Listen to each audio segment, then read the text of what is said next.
Hi everyone, this is Jim. Welcome to this postmortem of my Blitz game number 925.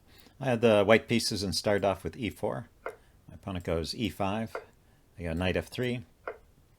Goes knight c6, so classical opening. Bishop c4, the Italian game is very popular these days. I see it a lot in Blitz and also at the top level. But I go back to my old favorite, the Ruy Lopez with bishop b5. So black plays a6, all very standard. I drop back. And now he plays the first slightly unusual move. So black did play the moves in an unusual order in the opening here, but it doesn't seem that anything is wrong. For one thing, you can always kick this bishop, so it's sort of a matter of preference when you throw this move in because the bishop is forced back to this diagonal.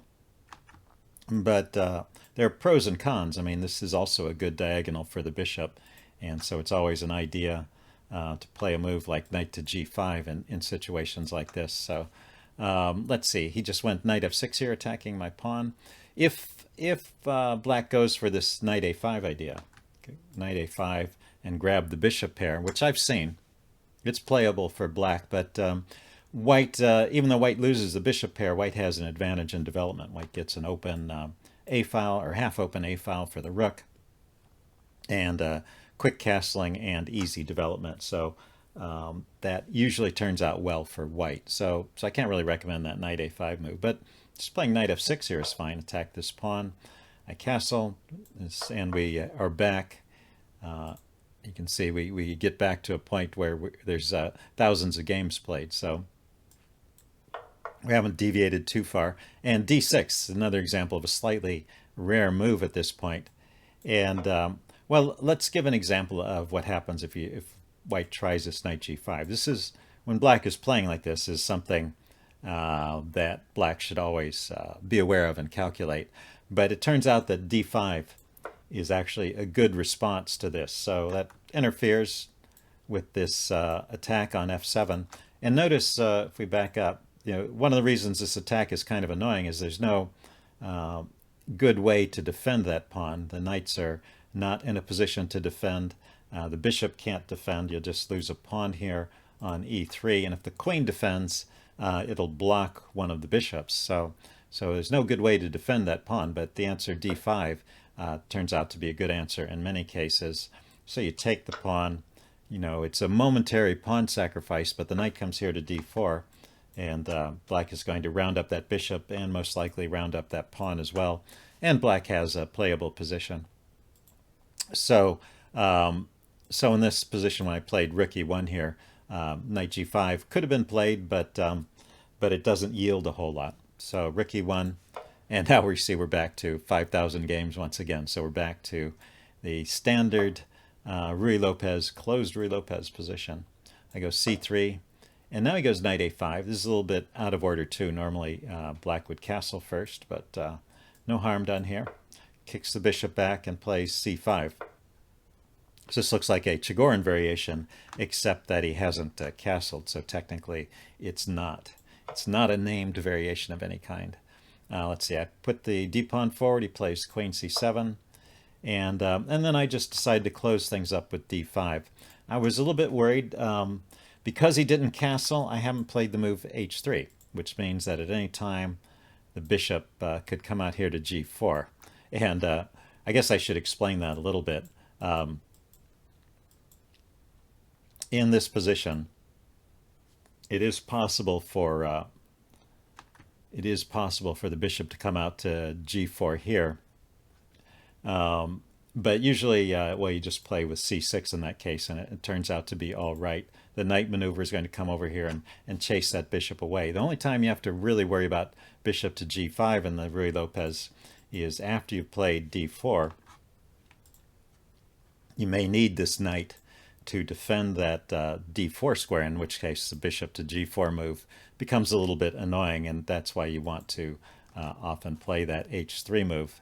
And usually in the standard move order, the Ruy Lopez, you play h3 at the moment that black castles. But since he didn't castle, since he never castled, I haven't played h3. So anyway, I decided to go ahead and close with d5. And even though the opening book gives that a question mark, it seems fine. I looked at it with a chess engine. It does some good things besides freeing up this knight, it also prevents this knight from coming back to the f6 square, and it'll have to get back into the game via some other route. Let's see, what was the top choice here? Knight bd2 or h3. Yeah, just playing h3 is another way to deal with this situation, and then you don't have to worry about the pin. But I wasn't sure if I would lose a tempo there. But actually, after h3, the best move for black is castling, and you see that once again we get back into the main line there. So anyway, but I didn't do that. I went d5 and closed. He goes bishop d7 here. And I go knight bd2, and we're just out of the book. At this point, white has a pretty big advantage. You know, like I said, nothing has really gone wrong with black's position, but kind of slowly his pieces are getting a little bit out of play here on the queen side. And one way to keep it a little bit awkward is this b3 move, you know, keeping the knight out of the c4 square, making it so it can't get into the game that way. And the chess engine also likes the h3 move. So h3 and b3 were the top choices. But as I said, there's nothing wrong with knight bd2, and this keeps an advantage for white as well. And then after rook fc8, we're finally out of the opening book. So I have a typical opening advantage, maybe a little more, but nothing terrible has gone wrong for either side. Let's see, I continue with knight g3. He goes queen to b7. Yeah, I still think this is a little bit dubious, because now after b3, that knight has absolutely no moves. And b3 is once again the top choice but of the chess engine. But knight h4 is also an interesting move, and I think good for white. Well, the chess engine likes it as well, and I think it's a good way to proceed. You know, just take advantage of black's location of his pieces on the queen side and just start things going on the king side.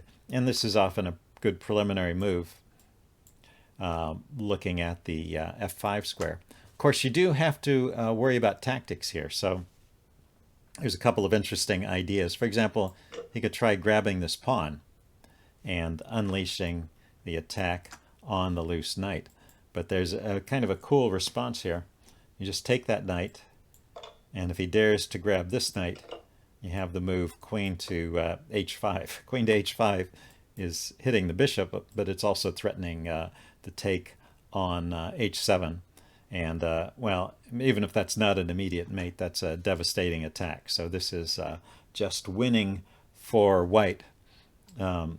So it just shows the dangers that that black is in. He can't play too loosely here. And same thing if knight takes e4. I was saying in the game you could play rook takes e4 and defend the knight, which is true. But even stronger is to play bishop takes e4, so that after bishop here, you once again have queen h5 with the mate threat. So, well, not the mate threat, but the attack on the king. So that's all good for white. So he just played g6, trying to keep my knight out of f5. I went with bishop g5 here. And once again, you have to worry about little tactics. Knight to d5 is a kind of a stock tactic you should always be aware of in these situations, where the knight takes a pawn and defends the loose bishop here.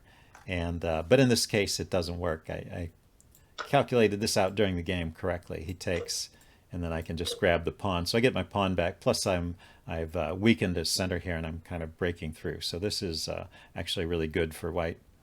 So he can't take a pawn. He can't do anything clever here, but he did find something clever he could do. He played h6. And this eventually, you saw the outcome of the game, this eventually leads to a win for black, but actually it's not winning. It's a mistake. So that's why I gave it a dubious mark there. It's you know, it's a tactic that he had calculated that doesn't quite work, but I didn't quite refute it either. So anyway, let's look at how this goes. He played h6. I could actually decline it profitably like this. I could have just taken on f6. And I wanted to show this line just because I think it shows an interesting tactical idea, which is pretty standard in the Ruy Lopez. So he takes back, and that's this idea, knight to f5. Just putting the knight there on a square where it can be taken. But if he takes it, then white gets a winning attack here. I take back with the pawn. Let's see, the bishop drops back.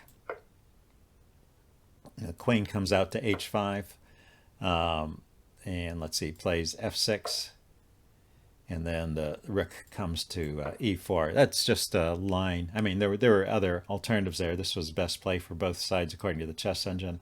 And white just has a winning attack. And once again, you see that the problem is that black's pieces are over here on the queen side, and you can break through more quickly. So anyway, I was thinking about ideas like that later in the game when I came up with some of my moves. So taking the pawn, though, is technically the best move here. So, but in my case, maybe it was a mistake because I just overlooked that he had this double attack. Knight to g4 attacks my bishop, and his bishop attacks my knight. So it seems like I'm just losing material here. But there is a way to save it. And in fact, this is actually a good position for white if you play the move knight h to f5, which I actually played. So this is the only move to keep an advantage for white. But it's a good move, and if you're familiar with that sacrifice on f5, it's kind of a stock idea, so not too hard to find if you look for it. And now the queen is attacking the knight. My knight is defending the bishop. You know, it looks good, but black plays the most challenging move here. He just takes my knight off. So once again, well, I'm down a piece now, and my bishop is hanging. But, well, I can take back here, and then he grabs my bishop. And here is the key move. The move that I played loses, queen h5, which seems like a very natural way to continue the attack, actually loses. But there is a move that wins, or keeps an advantage for white. And if you want to think about it, see if you can find the right move here. This is a very interesting challenge. Okay, I'm going to give the answer away now. Pause the video if you want time to think about it.